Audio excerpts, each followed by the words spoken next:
Good day to our YouTube subscribers. Now, we have more than 2,500 subscribers, more than 20,000 views, and more than 100,000 minutes watched. So, last week, we featured IDP and British Council. Now, we're going to have a collaboration with one of the biggest recruitment agencies in the Philippines, more than 20 years in the industry, Universal Staffing. And so they are going to help us in deploying healthcare workers going to the United States of America.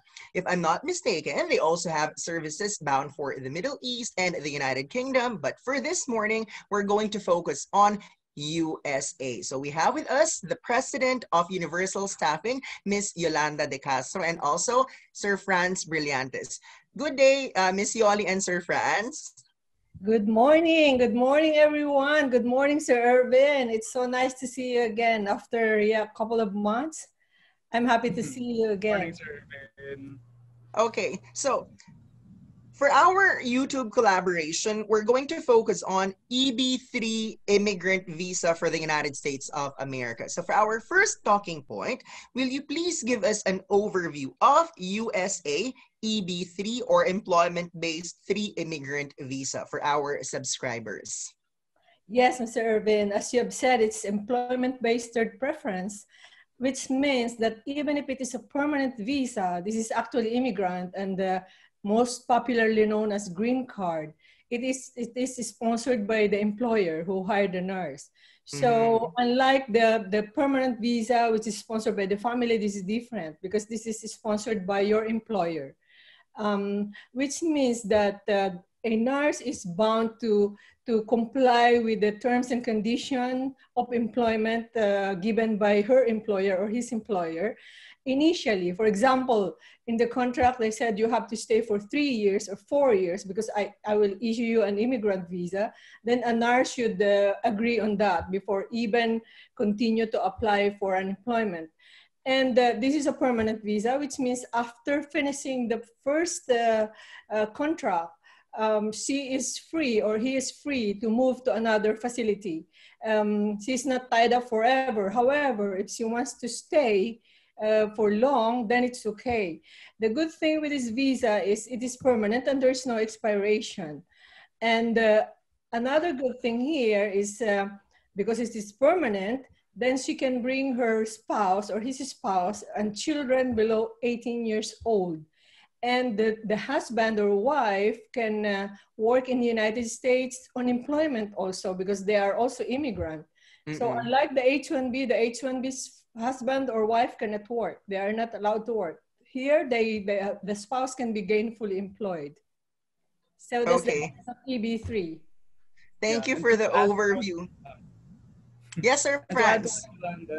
To add to what Yolanda said, as you know, some other countries provide contract visas, right? And this is for a limited time only, 2 or 3 years, after which then you go back to the Philippines. Here, you are an immigrant. You can live and work there, just like what Yolanda said. In other countries, kasi, you need to reach a certain bracket or a salary scale to bring your family along. But here in the US, upon the receipt of the visa, basta nakapag-apply ka with the USCIS for your family members, then you could bring them along with you. So that is the really, really good benefit of having this kind of visa. So just to wrap up for the benefit of our audience, when you have EB3 immigrant visas to the United States, it's like hitting 2 birds with 1 stone. You have guaranteed employment, at the same time immigrant status, not just for yourself, but for the entire family. And please correct me if I'm wrong. Even if the spouse does not take IELTS, the spouse also gets permanent residency, including the kids. Am I right? Correct, Mr. Irvin. And he can work not as a nurse, he can work in any field as long as she was applied immigrant visa along with the husband or the wife. As it was stated earlier, for some countries, they just offer immigrant visa, but no guaranteed employment yet. The other countries also offer working visa, but they still have to apply for permanent residency someday. Unlike the United States of America, you get both benefits just before you enter the country. Okay, now for our next question, because a lot of people usually ask, can the applicants choose the state or the specific hospital where they will be employed? Yes, Alright, they so can we always usually. get this Go ahead, question. Franz. Okay, yeah. So we always get this question from our nurses, just like what you said, sir. Our answer, in short, is it depends. So Mhm. the nurse can always discuss their preference, state or hospital or facility with the employer, upon which the employer evaluates their qualifications, their specialty, their experience, and their education, and then matches it with the specialty that their client demands. So if a nurse also gets, there's a second route though. If a nurse goes through a direct healthcare facility hire, wherein the employer has a set amount or a limited amount of clients they contract with, then the nurse actually has an overview of which states are available. So yeah, they could interview with the employer with the direction that I will be employed maybe here Mhm. or there, right? And then after that first interview, so this is the pre-screening interview with the first employer, then they will have a second interview with the facility, and that can determine whether this nurse will be offered the job in the facility that they set their eyes on initially. Okay, so another question that nurses usually ask, how much is the minimum salary? So I understand that certain hospitals pay more. There are others that just pay the minimum. So that's their question. How much is the minimum salary? Plus, what about the tax, like the specific percentage out of their income?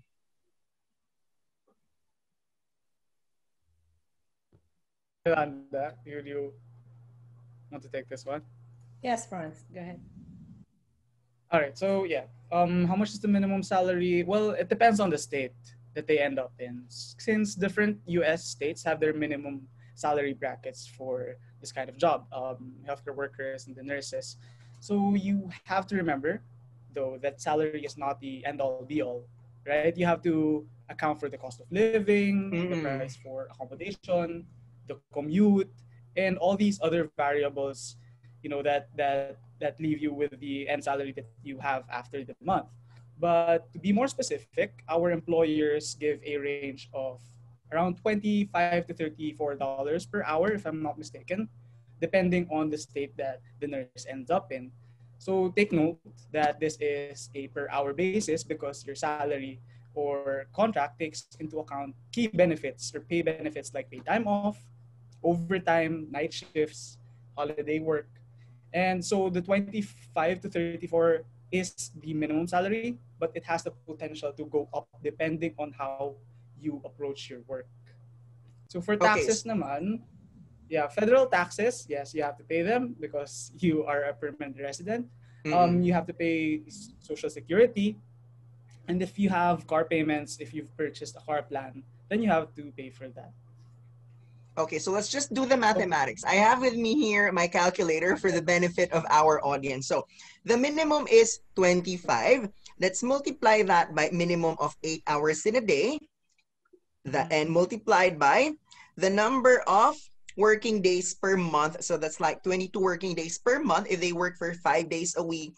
And then the exchange rate of roughly 50 pesos per US dollar. So the minimum is 220,000 pesos. But as Sir Franz mentioned earlier, there are certain states that pay up to 34. So sky is the limit. It could even go up to as much as 300,000 pesos depending on your qualifications, depending on the hospital, depending on the state. So at least we're talking about the minimum converted to Philippine pesos. That's 220,000. Okay. Now let's move on to the next question. Is work experience required? And if yes, how many years? And what about the work gap? Is it fine? Franz, go ahead, Franz. You can take it. so is work experience required? Yes, definitely. Some employers require 2 years of working experience before the nurse is eligible for an interview. Yet some may require 1 year bedside experience before the interview, although this is contingent on the nurse being currently employed while the visa is being processed. since it takes a long time, maybe after before the nurse gets deployed, your experience will have amounted to 2 years already. Okay, so Is work the other, gap fine? Oh yeah, mm-mm. go ahead. Yes. Yes, but Yes, work gap. sir. Work gap is fine as long as the nurse will have acquired 2 years in total, diba, by deployment Okay. stage.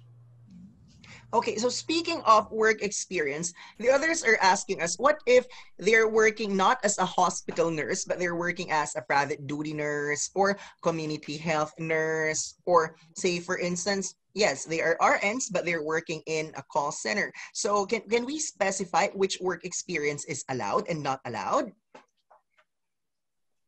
Oh, majority of our hospitals, of our clients are requiring a bedside experience, which means it's supposed to be a hospital bedside experience. Mm-mm. Except from we also have a client in community nursing and in nursing home. Then the specific experience requirements is on that field. Otherwise, it should be bedside experience. Call center, as long as they will start working while the visa is on the process and they will complete the 2 years on bedside, then we can accept them initially. But they will not be able to leave until they have completed 2 years experience on bedside, as bedside nurse. Okay, thank you so much for the clarification. Now we proceed to the next question. Are US-bound nurses affected by the healthcare worker ban? Fortunately, they are not covered by actually it's not a ban. As the DOLE secretary always said, it is a temporary suspension of deployment of healthcare, but the nurses for United States is not included in that.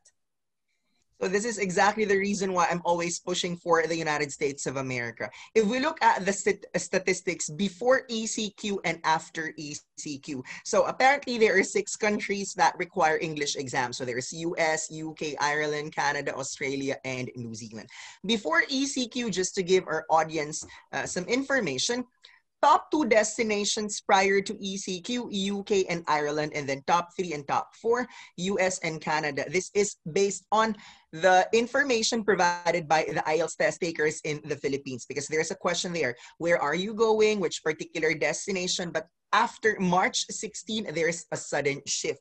So because of that temporary suspension of the deployment of healthcare workers, now USA is the #1 destination, followed by Canada #2, UK #3, Ireland #4. So this is really to give you an idea.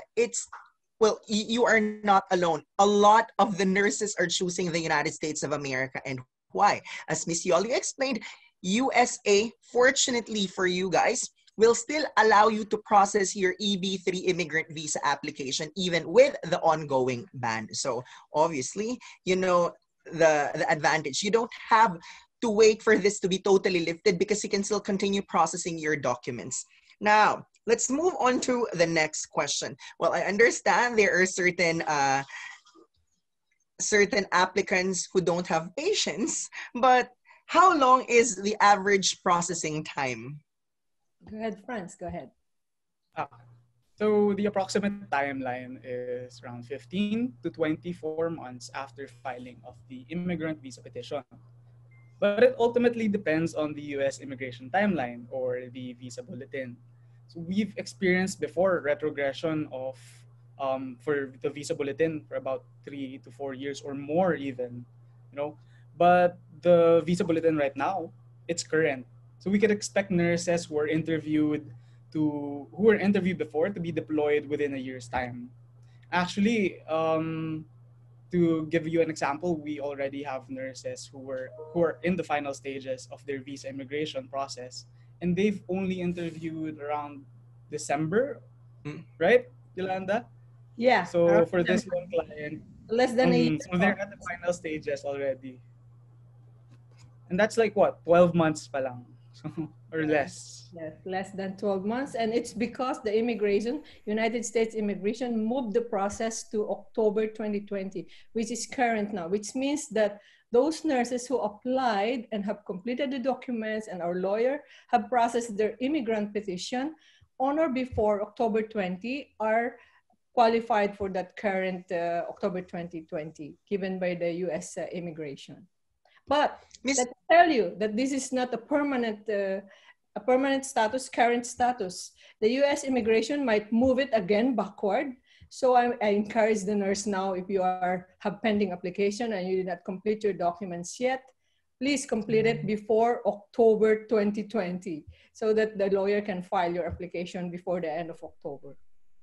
Okay, so one of the questions that we usually receive, there are those who are starting from scratch. And when we post updates, they're asking, sir, what does it mean if the visa bulletin says current?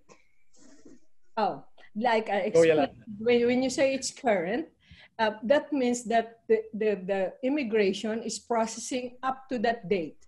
Like for India, I think, and China, they are backward. The priority date is 2017, which means only those nurses who applied on or before 2017 are qualified to leave.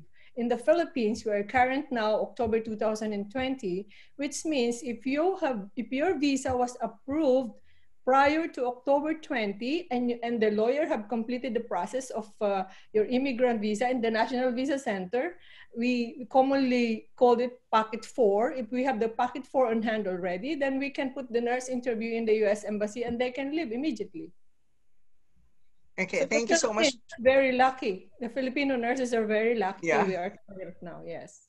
Thank you for that clarification. So let me just wrap up the discussion regarding the average visa processing time. So it could be less than a year, it could be up to 2 years, depending on how fast you are in securing your documents and in passing your required examinations. Also, there are others who want to go abroad in like 3 months to 4 months. They'd rather choose student visa, but at the end of the day, they still inquire how to transfer to the United States of America. So in my last 14 years of working in this industry, let me say that USA is the final destination. It is not a temporary pit stop. So yes, you might be waiting for 1 to 2 years, but I tell you the wait is really worth it. So if you want, you can like work in a hospital for 1 to 2 years while waiting for your visa. And by that time, well, victory is sweet. Because if you're not happy with the United States of America as a destination, I cannot think of any other destination in the world that offers better benefits than the United States. I'm not saying this because this discussion focuses on USA, but this is really what I say in all of my classes consistently in the last few years. So now we move on to the question. Which nursing examination are they supposed to take? Is it NCLEX or CGFNS? And what are the differences between the two, if any? Go ahead, Franz. All right. So the two tests that we actually require nurses to take prior to interview or right after interview are NCLEX and IELTS. The CGFNS qualifying exam is a requirement by some state boards before you can sit for the NCLEX RN. So to give you more background about the IELTS first, this is a requirement for the nurse for this document called the visa screen. All right, so review institutions just like Niner also specialize in this test. So nurses are resting assured that they will be able to get the most out of reviewing with you as part of the requirements in the US. That is why it is beneficial for our nurses, the ones who are in the USCDP. This is a program created by UNISTAF, which enables the nurse to unlock certain benefits like discounts for reviews of their IELTS and also their NCLEX license processing discounts with our partners IPAS and NAAC. And also, we give them local hospital referrals.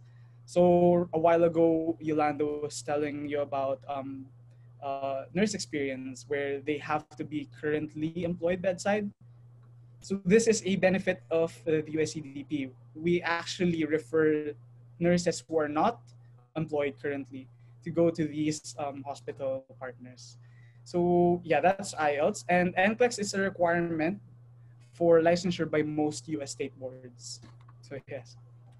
Okay, so to compare, the two examinations required, one nursing exam, it's NCLEX, and the other one English exam, it's IELTS. So for NCLEX, it's a pass or fail examination. And then for IELTS, you don't have to get a specific band score for listening, reading, and writing for as long as your speaking is 7 and the overall band score is 6.5. Now, certain people are asking, sir, what about OET? Because we've heard that OET is now acceptable. Okay, let me clarify. There are only certain states in America that accept OET. However, if you're applying for your visa screen, still IELTS is the requirement. That is why it is safe if you're going to take IELTS, if you're already sure and determined to go to the United States of America. Because at the end of the day, without your IELTS, you cannot get your US visa screen. Okay, now let's move on to the next question.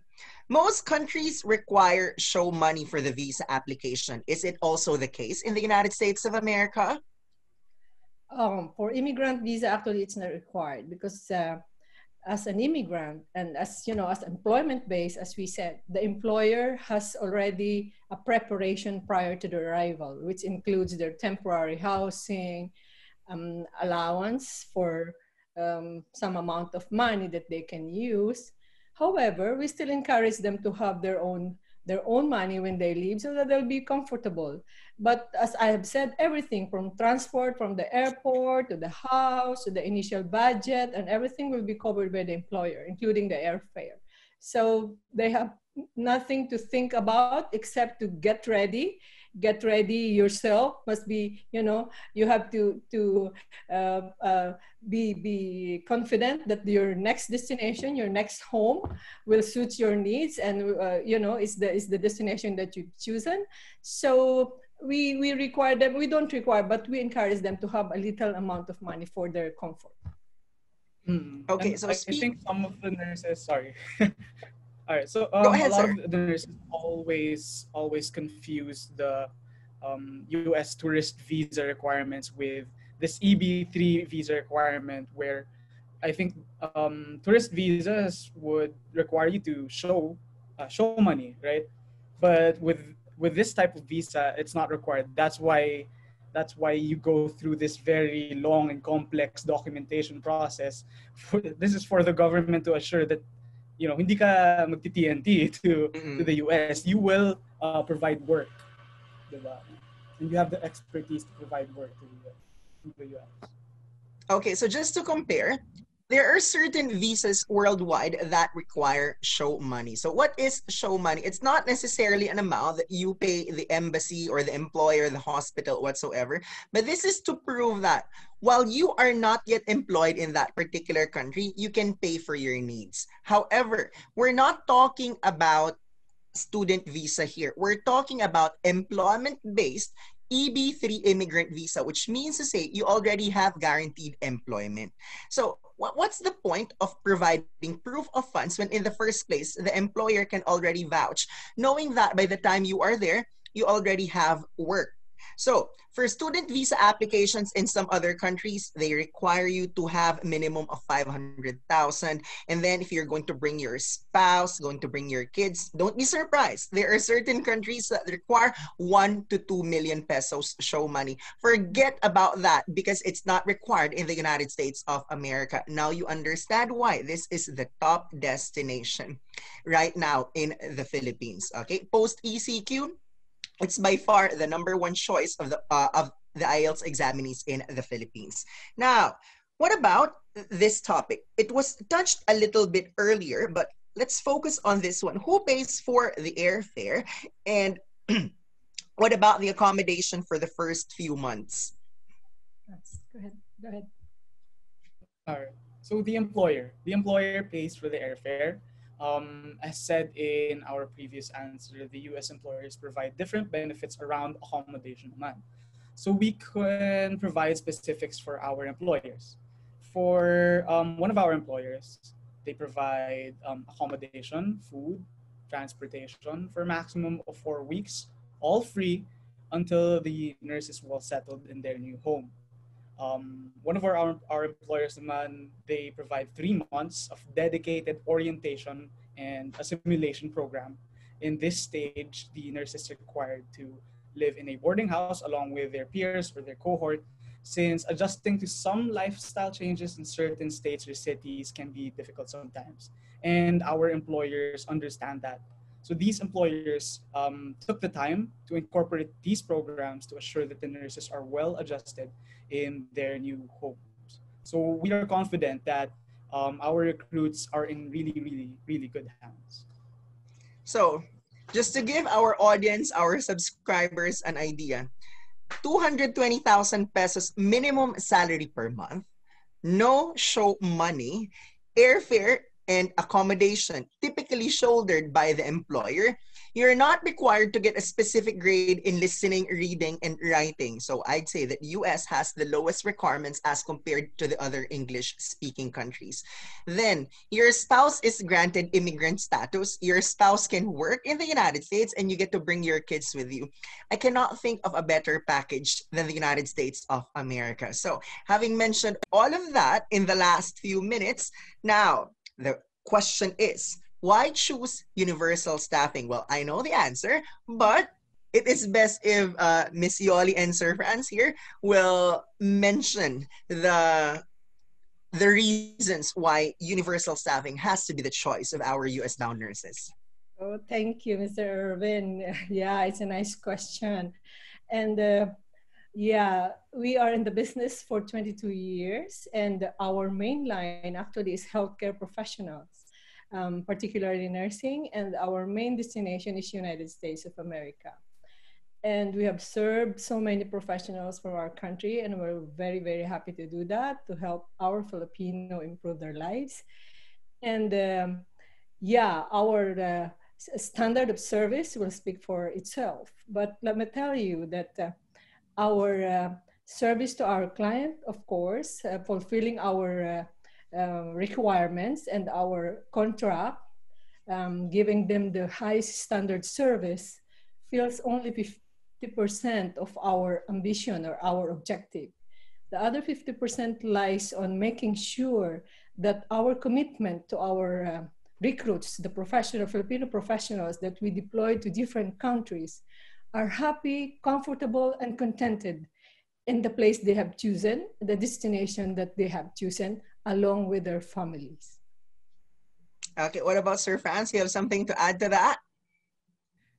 Yolanda said very well about universal staffing. I cannot add to that. Go ahead. So imagine if universal staffing is in the business for 22 years already. Perhaps some of you were still in grade 1 when universal staffing already helped healthcare professionals in going overseas. They're not going to last for 22 years if they're not doing it well.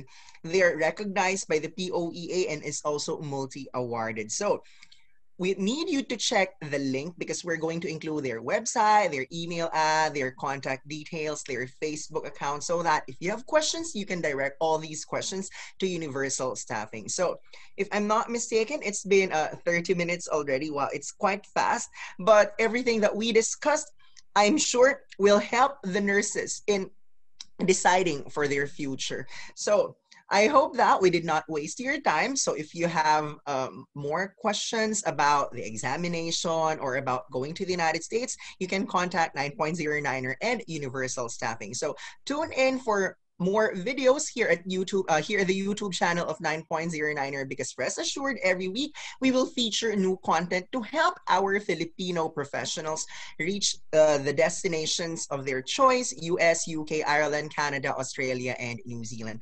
Once again, thank you for your time, guys, and don't forget to subscribe. Thank you.